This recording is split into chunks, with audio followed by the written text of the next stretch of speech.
Hey universe, it's been a few days since I've checked in. So I'm coming into the way that things are separated, and many of you who are going on this journey with me on YouTube are actually in the program with me, so you know. But for those of you who don't, so when we dive into this pool, beginning our journey as fledgling researchers at Hopkins in the School of Education. So we have like a series of modules we have to complete before before we register for classes. And as part of that, we have like this research module, and it has 3 parts to it. So I'm on part 3. Right now it is researcher's responsibility. So I started the evening with some work from Donna Mertens, and then from Donna Haraway. And the reason why I'm laughing is if you have read or watched or experienced anything from Donna Haraway, um, it is mind-opening. It's also mind-bending. One of my cohorts, one of my colleagues out there said, try to read it, with this edge of satire and satirical commentary on the system and the world. And so I was trying. I also felt like she used so much metaphor in there, and I'm like the metaphor analogy guy. And I think that after I had to like pull back from the woods, from the trees, and like pull back and see the whole woods and think about, okay, if I was building this module and I included Haraway's work on feminist theory, and this chapter specifically was discussing um, objectivity. Why would I include that? Like, why would I do that? Because there's a reason. There's a reason for everything. Like, you wouldn't just stick it in there for just because. Um, and I was thinking about how, at least what I took away from this chapter from Haraway is to let the experience, to let nature, to let individuals, to let groups, let them tell their stories. That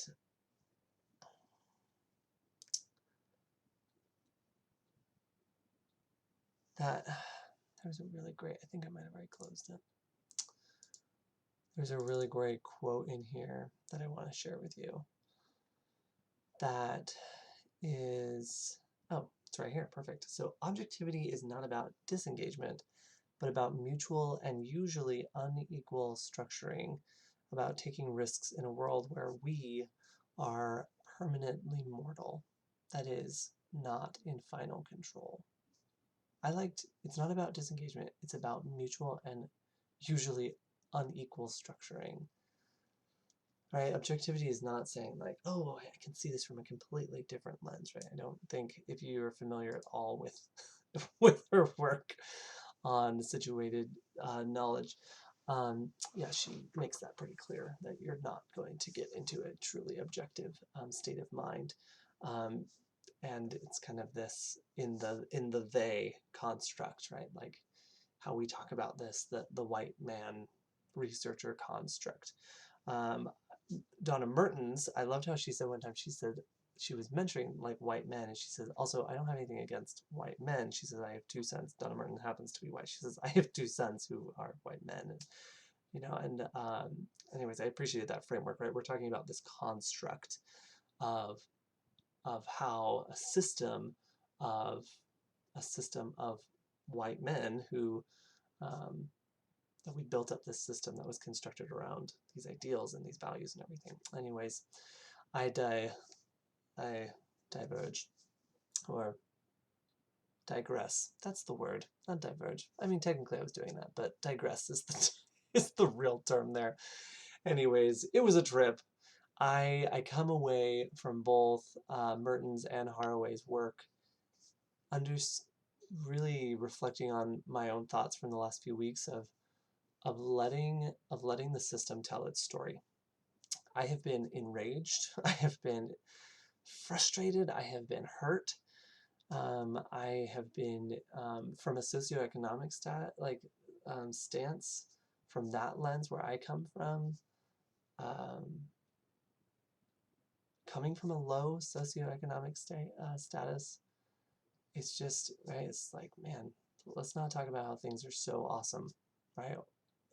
Anyways, and that's kind of my focus in my research.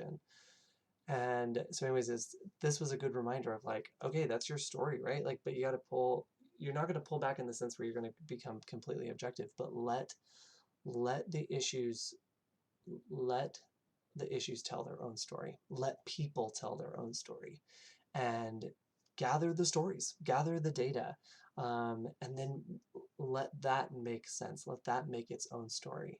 And then, is there a way for me to, in my researcher responsibility, is there a way for me to add to it in a really positive way? Am I able to use my skills and my talents and to craft an intervention based on what the people are saying, what those within the system are asking for? Can we craft that together to create positive change? So just continuing in this vein, I think that I would also like to just leave space for that it was really hard for me to come to research this week. After the events of over the weekend, incited by George Floyd's death, recognizing that there's been years and countless deaths that preceded him, and the deaths that even followed him so quickly and so closely. Taking all of that in and digesting it and letting it tell its story, and how is that washing over me, and how can I be an advocate for change? How can I join with?